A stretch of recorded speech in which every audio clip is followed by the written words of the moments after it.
1,500 টাকা কি কারোর সংসার চলে?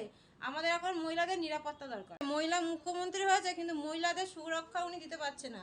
তাই আমরা সব মহিলারা ঠিক করেছি যে এই মহিলাকে হাঁটিয়ে আমরা মোদিকে আনবো। তৃণমূলের দুর্নীতি মানে কোনটা বাদ দেবো, কোনটা বলবো বলুন?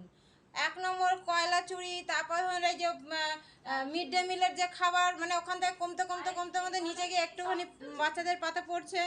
তারপরে ধরুন মানে কি বলবো, মেয়েরা রাস্তায় বেরোতে পারছে না। এই ধরুন ওই তৃণমূলের যত চামচাগুলো আছে এই রাস্তায় সব ওই এই কার বাড়ি হচ্ছে সেখানে গিয়ে বলে এত টাকা দিতে হবে, ওই ওখানে পুকুর ভরাট হচ্ছে এখানে এত টাকা দিতে হচ্ছে। এই সব তো দুর্নীতি হতেই আছে। ভাতাটা দিচ্ছে দিদি সবাইকে মুখ বন্ধ করার জন্য, ঠিক আছে?